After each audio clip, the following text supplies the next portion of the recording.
الحمد لله وحده والصلاة والسلام على من لا نبي بعده أما بعد فأعوذ بالله من الشيطان الرجيم بسم الله الرحمن الرحيم فصل لربك وانحر صدق الله مولانا العظيم وصدق رسوله النبي الكريم ونحن على ذلك من الشاهدين ومن الشاكرين۔ قابل احترام معزز سامعین اور میری اسلامی اور دینی ماں اور بہنوں،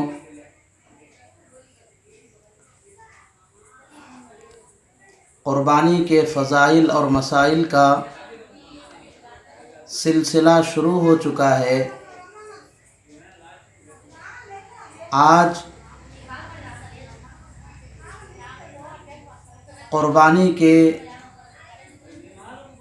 فضائل بیان کرنا ہے۔ قربانی شعائر اسلام میں سے ایک اہم شعار یعنی اسلام کی نشانی اور علامت ہے۔ اس پر پوری امت کا اجماع اور اتفاق ہے۔ چنانچہ ارشاد ربانی ہے وَالْبُدْنَ جَعَلْنَاهَا لَكُمْ مِنْ شَعَائِرِ اللَّهِ لَكُمْ فِيهَا خَيْرٌ۔ قربانی کے جانور کو ہم نے تمہارے لیے اللہ کی نشانی بنائی ہے،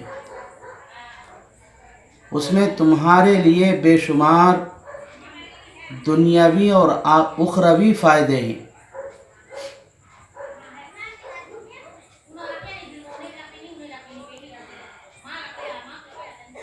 قرآن پاک کی اس آیت سے معلوم ہوتا ہے کہ قربانی میں جہاں آخرت کے فائدے ہیں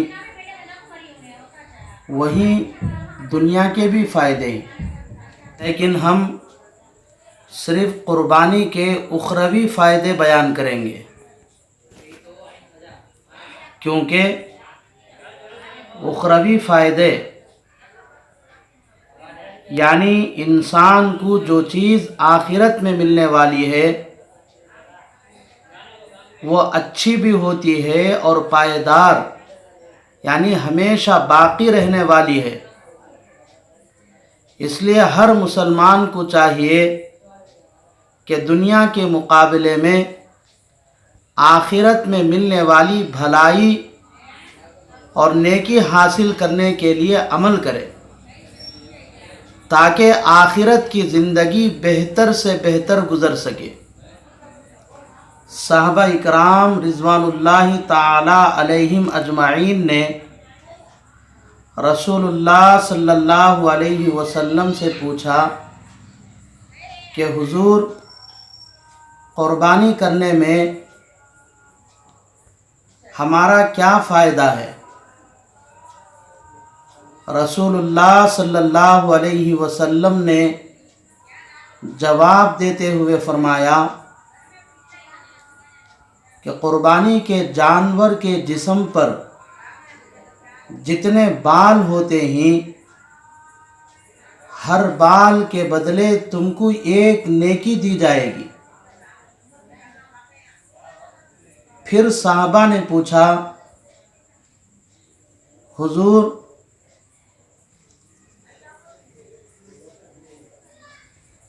اگر جانور پر اون ہو تو اون والے جانوروں کی قربانی دینے میں ہمارا کیا فائدہ ہے؟ رسول اللہ صلی اللہ علیہ وسلم نے ارشاد فرمایا کہ اون کے ہر بال کے بدلے بھی تم کو ایک نیکی دی جائے گی۔ یہ قربانی کی بہت بڑی فضیلت ہے، کیونکہ قربانی کے جانور کے جسم پر بے شمار بال ہوتے ہیں، تو ہر بال کے بدلے ایک نیکی۔ اس کا مطلب یہ ہے کہ قربانی کا بہت بڑا ثواب آدمی حاصل کرتا ہے۔ چنانچہ ابن ماجہ کی روایت کے الفاظ سماعت فرمائے۔ حضرت زید بن ارقم رضی اللہ تعالی عنہ فرماتے ہیں، صحابہ نے پوچھا، فما لنا فیہا یا رسول اللہ صلی اللہ علیہ وسلم؟ قال بکل شعرۃ حسنہ۔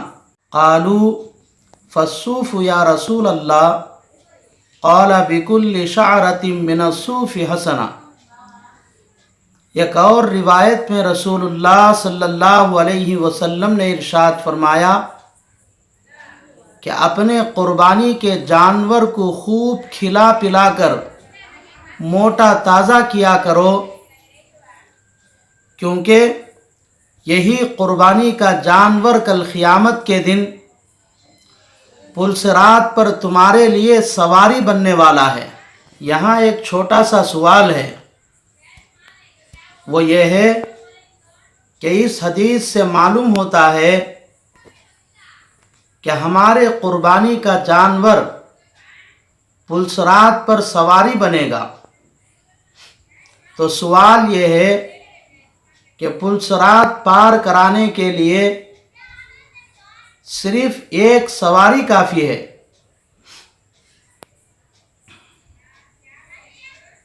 پھر ہر سال کی قربانیوں میں ایک جانور ملے گا تو اتنے سارے سواریاں آدمی کیا کرے گا؟ اس کے دو جواب دیے گئے ہیں۔ پہلا جواب یہ ہے کہ انسان کی پوری زندگی کی قربانیوں کو ملا کر ایک مضبوط طاقتور سواری بنا کر دیا جائے گا، کیونکہ پل صراط 1500 سال کا راستہ ہے، بال سے باریک اور تلوار سے تیز ہے۔ اس لیے اس راستے کو آسانی سے پار کرنے کے لیے آدمی کی پوری زندگی کی قربانیوں کے بدلے ایک ہی طاقتور اور مضبوط سواری دی جائے گی۔ دوسرا جواب یہ ہے کہ پل صراط چونکہ 1500 سال کا راستہ ہے، اس کی کئی منزلیں ہیں،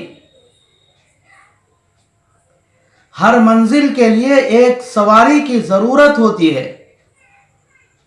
تو آدمی کی زندگی میں جتنی قربانیاں کیا ہوگا اتنی سواریاں اس کو دی جائیں گی،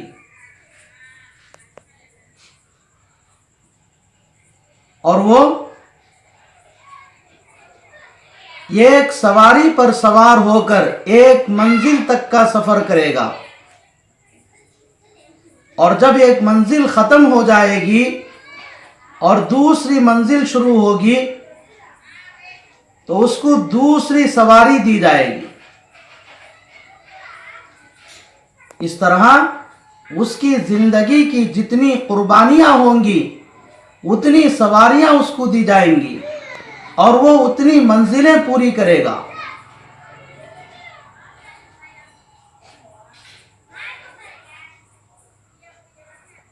اسی طرح قربانی کے فضائل کے سلسلے میں ایک روایت حضرت عائشہ رضی اللہ تعالی عنہا سے ترمذی اور ابن ماجہ میں منقول ہے۔ رسول اللہ صلی اللہ علیہ وسلم نے ارشاد فرمایا، ما عمل ابن آدم من عمل یوم النار احب الی اللہ من احراق الدم۔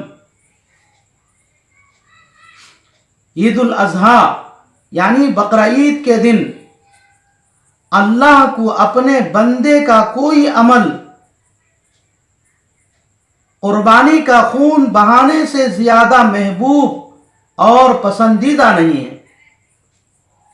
اس روایت سے معلوم ہوتا ہے کہ قربانی کے دنوں میں اللہ کو دوسرے تمام نیک کاموں کے مقابلے میں صرف قربانی کا عمل زیادہ پسندیدہ ہے، یہاں تک کہ روپیہ پیسہ صدقہ کرنے سے بھی زیادہ اللہ کو قربانی کا عمل ہی پسند ہے۔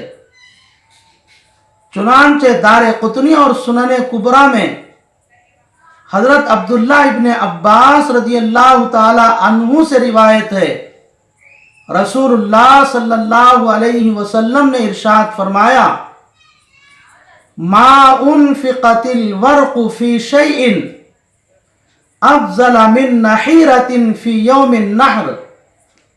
بقرعید کے دن کسی بھی نیک کام میں مال خرچ کرنا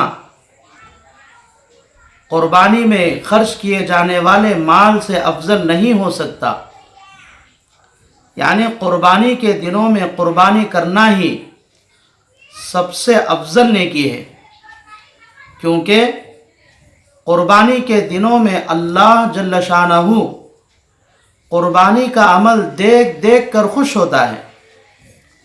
یہی وجہ ہے کہ رسول اللہ صلی اللہ علیہ وسلم عموماً 2 مینڈوں کی قربانی کیا کرتے تھے، لیکن ایک موقع پر آپ صلی اللہ علیہ وسلم نے 100 اونٹوں کی قربانی کی۔ ان میں سے 60 پر 3 اونٹوں کو تو خود اپنے ہاتھ سے ذبح کیا اور بقیہ کو ذبح کرنے کا حکم حضرت علی رضی اللہ تعالی عنہ کو دیا۔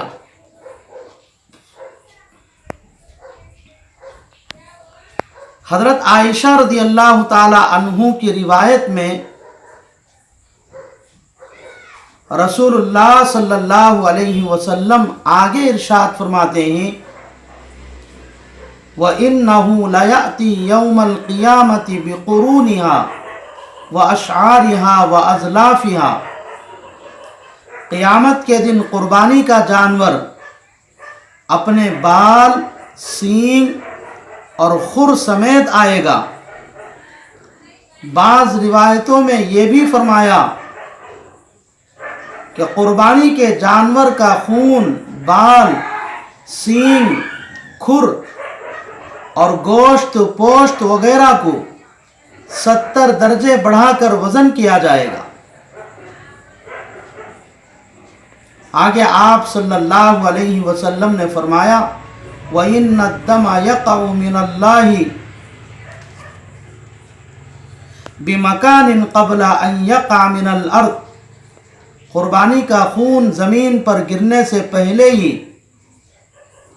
وہ قربانی اللہ کے یہاں قبول ہو جاتی ہے۔ فَطِيبُوا بِهَا نَفْسًا، اس لیے خوش دلی سے قربانی کرو۔